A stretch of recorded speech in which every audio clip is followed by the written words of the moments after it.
La pluie a frappé les fenêtres de l'Hôtel des Arts comme si le ciel de Paris voulait laver la ville de ses mensonges. Clara a nettoyé le hall avec des mouvements mécaniques, le tissu humide laissant une trace de lavande qui se mêlait à l'odeur de café frais provenant de la réception. Cela n'a fait aucun bruit. Jamais l'a fait. C'était comme si le silence était son deuxième nom, Armor Against Curious Look, indiscrète question, la solitude qui l'accompagnait depuis qu'il avait traversé l'Atlantique avec une valise pleine de rêves et d'un cœur brisé. À travers le comptoir en marbre, Élodie regarda. Pas pour la première fois. La réceptionniste du quart de nuit avait l'habitude de remarquer des choses que les autres ont ignorées, le tremblement entre les mains d'un invité qui a menti sur la raison du voyage, l'ombre de la tristesse aux yeux d'une femme qui a demandé un quart pour un quart trop simple pour sa robe de designer. Mais Clara était différente. Clara était un mystère qui se déplaçait au ralenti, une silhouette mince de cheveux bruns attachés dans un chignon bâclé, toujours avec les mêmes bottes dépensées et un manteau vert qui semblait avoir vu plus de hiver qu'elle. « Tu ne parles pas beaucoup, n'est-ce pas ?» Élodie a demandé à une aube quand l'hôtel était vide au-delà de eux deux. Sa voix était basse, mélodique, avec un accent parisien qui a même transformé une question simple en quelque chose d'intime. Clara leva les yeux, surpris. Le tissu s'est arrêté au milieu du sol. Pas par peur, mais parce que personne, absolument personne, j'ai conduit le mot au-delà des mois nécessaires. Je n'ai pas grand-chose à dire, a-t-il dit, séchant ses mains sur son jean. Sa voix était rauque, car elle est inutilisée. Portugais du Brésil, chargé d'une mélancolie que Élodie ne pouvait pas nommer à temps. Tout le monde a quelque chose à dire, a insisté Élodie, soutenant son menton dans sa main. Même si c'est juste « je suis froid » ou « je déteste nettoyer les salles de bain à 3 heures du matin ». Un sourire éphémère a traversé le visage de Clara. C'était la première fois que quelqu'un la voyait comme plus qu'une paire de mains qui frottaient les surfaces. Je préfère nettoyer les salles de bain pour sourire aux invités ivres, a-t-il admis en passant à nouveau le tissu. Ils pensent toujours qu'ils ont le droit de vous toucher. Élodie fronça les sourcils. Ce n'était pas la réponse à laquelle je m'attendais, mais c'était une réponse. Et c'était déjà un début. Tu es brésilien, n'est-ce pas ? Demanda-t-il, changeant le sujet avant que Clara ne se ferme à nouveau. Oui. Du Salvador. Clara s'arrêta, comme si le mot l'avait transportée ailleurs. Mais ça fait si longtemps que parfois j'oublie quelle est l'odeur de la mer. Élodie sentit quelque chose serré dans sa poitrine. Ce n'était pas dommage. C'était la reconnaissance. Elle savait également que cette douleur était loin de chez elle, même à la maison. Paris à Seine, a-t-il dit, comme si cela pouvait réconforter. Ce n'est pas la même chose, je sais. Mais, si vous voulez, un jour je peux vous montrer les endroits où la ville cache un peu de magie. Clara la regarda suspecte. Pourquoi feriez-vous cela ? Parce que vous semblez en avoir besoin, Élodie a presque dit. Parce que j'en ai aussi besoin. Mais au lieu de cela, il haussa les épaules avec une légèreté qu'il ne ressentait pas. Parce que la solitude est de la merde, et le nettoyage en silence est encore pire. Clara a ri. Un son court et inattendu qui a fait sourire Élodie pour la première fois cette nuit-là. Tu es étrange, murmura Clara, mais ce n'était pas une insulte. C'était une découverte. Peut-être même un compliment. Et tu es un terrible menteur, répliqua Élodie, pointant vers le seau. Tout le monde déteste nettoyer les salles de bain. Même ceux qui n'ont pas le choix. Clara baissa la tête pour cacher son sourire. Et donc, sans qu'aucun des deux ne remarque, quelque chose a commencé. Ce n'était pas à la fois. Ce n'était pas avec des baisers ou des déclarations. C'était avec de petits gestes, un café laissé au comptoir à 5 heures du matin, toujours chaud, avec 2 sucres, comme Clara aimait, même sans le dire. Un billet gribouillé sur une serviette, aujourd'hui à une pleine lune. Si vous voulez voir, je sors à 23 heures, signé uniquement avec un E emprunté dans l'arrière-salle, où Clara pouvait reposer ses pieds gonflés lorsque le quart de travail était terminé, au lieu de prendre le métro bondé dans une petite pièce. Vous n'avez pas à faire ça, a déclaré Clara une nuit, tenant la clé entre ses doigts comme un objet précieux. Je sais, répondit Élodie, se penchant contre le mur, les bras croisés. Mais je veux. Pourquoi ? Élodie a été lent à répondre. Pas faute de mots, mais parce que la vérité était trop grande pour tenir dans une phrase. Pourquoi? Quand tu me regardes, je ne vois aucune pitié. Je vois, comme si tu me voyais aussi. Et c'est rare. Clara ne savait pas quoi dire. Alors je n'ai rien dit. Il a juste gardé la clé dans sa poche, et lorsque ses mains se sont effondrées, aucune ne s'est éloignée.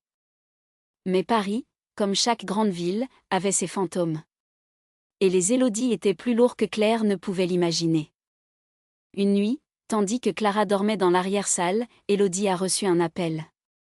Une voix masculine et rugueuse de l'autre côté de la ligne. Pensez-vous que vous pouvez disparaître comme ça, Élodie? Sans expliquer rien? Ta mère est malade. Votre famille est malade.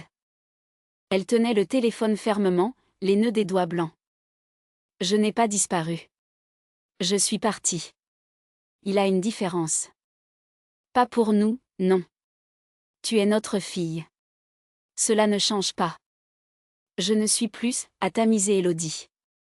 Pas depuis qu'on m'a dit que aimer une femme était une phase que je surmonterais. Il y avait un silence. Ensuite, la voix inférieure est la plus dangereuse. Vous avez jusqu'à la fin du mois pour revenir. Ou coupons tous vos moyens. Y compris ce travail de merde. Élodie a raccroché. Tremblé. Pas avec peur, mais en colère. La colère contre elle-même parce qu'elle se soucie toujours. La colère de parce qu'ils ont encore tellement de pouvoir sur elle. Clara l'a trouvée comme ça, assise sur le sol de la salle de bain du personnel, son dos reposant sur le mur, les yeux rouges. Ce qui s'est passé? Demanda-t-il, à genoux devant lui. Élodie secoua la tête. Rien qui ne se passe pas toujours. Mentez, dit fermement Clara. Tu es formidable. Élodie rit gênée. Ma famille. Ils n'acceptent pas qui je suis. Et maintenant, ils menacent de me procurer tout si je ne suis pas la fille parfaite qu'ils ont inventée. Clara a compris. Non pas parce qu'Élodie avait expliqué beaucoup, mais parce qu'elle connaissait aussi le poids d'être ce qu'il ne devrait pas être. Sa famille à Salvador n'a jamais su, ou n'a jamais voulu savoir, parce qu'elle s'était enfuie en Europe avec si peu d'argent et tellement de pression. Certains secrets étaient comme des blessures, ils faisaient plus mal quand quelqu'un a essayé de les toucher. Vous ne reviendrez pas, n'est-ce pas? Demanda Clara, connaissant déjà la réponse. Non, répondit Élodie, regardant dans ses yeux. Pas cette fois. Clara a tendu la main. Pas pour tenir Élodie, mais offrir quelque chose de mieux, un plan. J'ai un peu d'argent économisé.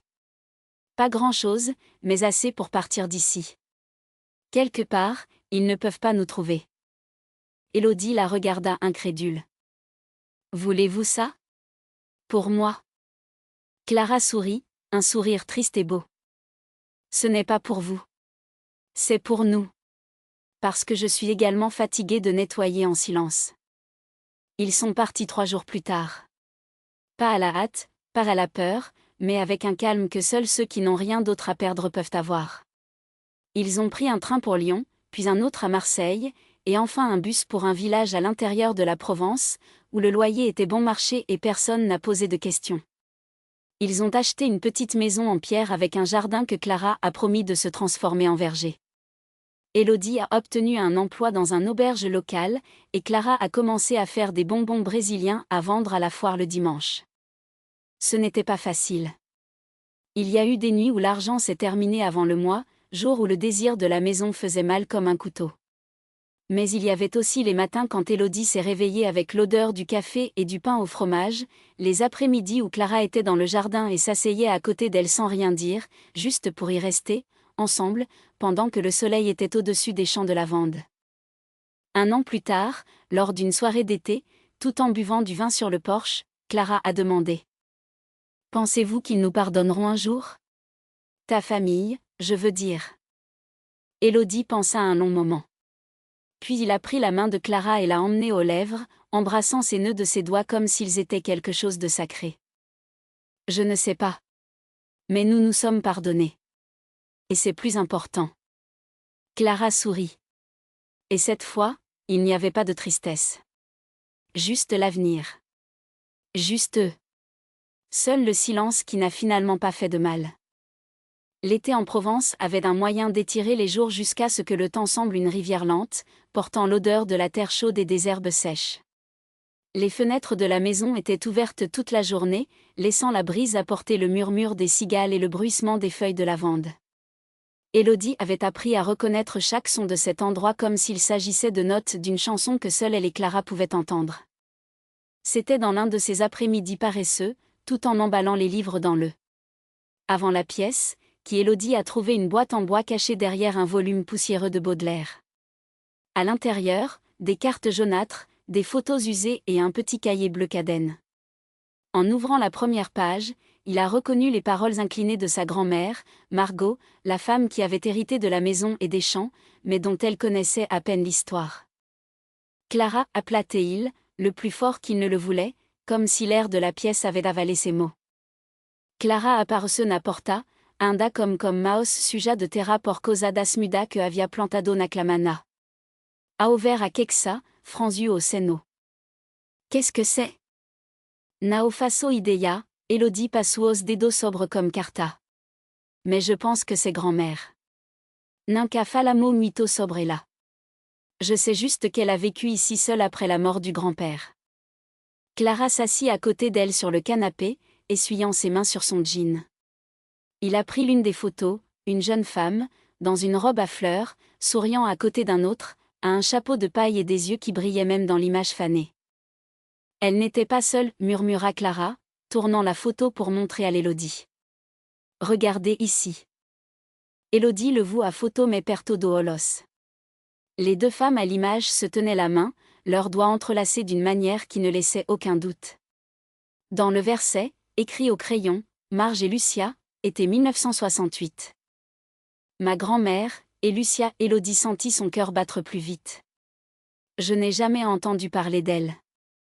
Clara a fariné le cahier bleu et a trouvé une page avec une date, 12 juillet 1972. Les paroles tremblaient, comme si elles avaient été écrites à la hâte ou aux larmes. Aujourd'hui, Lucia est partie. Il a dit qu'il ne pouvait plus vivre comme ça, caché. Cela méritait un amour qui n'avait pas besoin de s'excuser. Je comprends. Dieu, comme je comprends. Mais je ne peux pas respirer sans elle. La maison a l'air plus grande, les champs ont l'air vides. Et je suis juste une ombre de ce que c'était quand elle était ici. Élodie Fechou Oesolos. La douleur sur cette page était si vivante qu'elle semblait avoir été écrite hier. Elle aimait aussi une femme, murmura-t-elle. Et aussi perdue. Clara lui a tenu la main, les doigts fermes chauds. Mais elle n'est pas allée seule pour toujours, a-t-il dit, pointant vers la dernière page du cahier, où, des années plus tard, il y avait un court message, Lucia est revenue. Le monde a changé. Nous aussi. Élodie riu, Umarizada molada de Alivio. C'est pourquoi grand-mère a toujours dit que le temps guérit tout. Il ne s'agissait pas d'oublier. Il s'agissait d'attendre. Clara se pencha et embrassa son temple, prenant beaucoup de temps là-bas, comme si elle voulait également garder ce moment dans une boîte. Nous n'avons pas à attendre, murmura-t-il contre sa peau. Nous avons déjà tout. Cette nuit-là, alors qu'il dînait dans la cuisine, une salade avec des tomates récoltées dans le jardin, du pain frais et du fromage de chèvre, Élodie a parlé à Clara les quelques souvenirs de sa grand-mère. Comme Margot s'asseyait sur la même chaise que le porche tous les après-midi, avec un livre qui ne lisait jamais, juste en regardant l'horizon. Puisque souriant parfois sans raison, comme s'il entendait une blague qu'elle ne savait que. Je pense qu'elle était heureuse, a déclaré Élodie, coupant un morceau de pain. Même avec le désir, je pense qu'elle était heureuse. Clara a servi plus de vin dans les verres. Comme nous. Élodie leva le verre vers elle, le cristal brillant dans la chandelle. Comme nous, répéta-t-il. Dehors, les cigadas ont chanté plus fort, comme s'ils célébraient quelque chose. Ou peut-être qu'ils disaient simplement ce qu'ils savaient déjà, que certaines histoires sont répétées, pas par hasard, mais parce que l'amour, quand c'est vrai, trouve toujours un moyen de rentrer chez lui. La nuit étendue douce, comme un tissu en soie se déroule sur la table de la cuisine. Le vin chaud par la gorge, laissant une traînée de saveur qui mélangeait les raisins et la terre humide. Clara observava Elodie en canto et la pasava os dedo per la borda do copo, pensativa. Il y avait quelque chose dans la façon dont les lèvres de l'autre se penchaient légèrement, comme s'il gardait un secret qu'elle savait. Pensez-vous que Margot le savait? Perguntou Elodie de repente, que Brando au silencio que havia se instalado entre ellas. Clara a cambré un sourcil, intriguée. Que saviez-vous? Que nous allions nous rencontrer ici. Que tu reviendrais. Elodie baissa les yeux sur l'assiette, comme si soudain elle était timide. Parfois, je pense qu'elle a tout laissé comme ça, les livres, les lettres, à la maison, comme s'il préparait la voie. Clara sourit, mais c'était un sourire. Contrairement aux autres, ni profondément, comme s'il avait été retiré d'un endroit qu'elle ne savait pas. Ma grand-mère a toujours été romantique. Peut-être qu'elle voulait juste comprendre que certaines choses ne sont pas fortuites. Elodie leva la tête et ses yeux que Clara avait vus pour la première fois à travers la porte du bureau, pleins de curiosité qui semblaient vouloir dévorer le monde, ils se sont brossés avec quelque chose qui pourrait être de l'espoir. Et si ce n'est pas seulement Margot? Et si c'est nous? L'air est devenu plus dense. Clara sentit son cœur battre un peu plus vite, comme s'il avait sur le point de sauter une clôture qu'elle avait construite il y a des années. Elle tendit la main sur la table, ses doigts brossant Elodie sans hâte, comme s'il demandait la permission.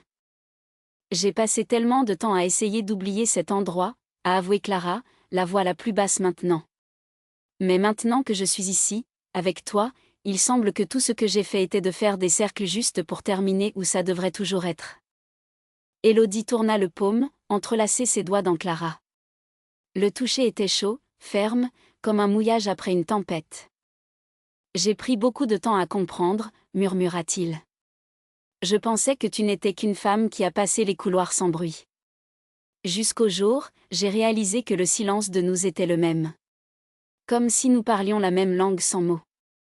Clara rit doucement, un son rauque et sincère. Et je pense que personne ne m'a vu. Je t'ai vu, Elodie serra la main, juste un peu, mais assez pour que Clara en ressente le poids. Toujours. Le vent est entré dans la fenêtre ouverte, apportant l'odeur du jasmin et de la terre humide. Les bougies tremblent, comme s'ils dansaient au rythme de quelque chose qu'ils pouvaient entendre. Clara se pencha en avant, réduisant la distance entre eux à presque rien. Et maintenant? A-t-il demandé, bien qu'il connaissait la réponse. Elodie n'a pas répondu avec des mots. Au lieu de cela, elle se leva lentement, contournant la table jusqu'à ce qu'elle soit si proche que Clara pouvait sentir la chaleur de son corps, le parfum de lavande doux et autre chose, quelque chose qui était la sienne. Lorsque les lèvres d'Elodie ont trouvé la leur, c'était comme si le temps s'arrêtait, comme si toutes les nuits solitaires, tous les yeux furtifs, tous des soupirs étouffés avaient pris ce moment exact. C'était un baiser lent, le genre qui ne s'excuse pas pour l'existence. Le genre qui dit « Je vous connais », même si nous n'avons jamais parlé auparavant. Clara a fermé les yeux et s'est emportée, ses mains se levant à travers les bras d'Elodie jusqu'à ce qu'ils se perdent dans ses cheveux, comme si elle voulait s'assurer qu'elle était réelle. Quand ils sont partis, c'était juste assez pour respirer. Je pense que nous aurions dû le faire avant, chuchota Elodie, la bouche toujours si proche que ses paroles étaient presque affection. Clara sourit à ses lèvres. Je pense que nous devions être prêts. Et étaient. Enfin. À l'extérieur, les cigales sont restées leur cœur, comme s'ils racontaient une vieille histoire, une de celles qui commence par une date et se terminait par une réunion. À l'intérieur de la maison, les chandelles dansaient sur les murs, projetant des ombres qui se sont entrelacées comme deux corps qui, après si longtemps séparés, se sont finalement permis de toucher. Il n'y avait pas de hâte. Il n'y avait aucune crainte. Tout à l'heure, et la certitude que certaines choses, comme l'amour, comme l'odeur du petit déjeuner, comme le son de la pluie battant sur le toit, sont aussi inévitables que l'aube. Et Dawn, il savait, apporterait plus que la lumière du jour. Cela a apporté la promesse que cette fois, personne ne partirait.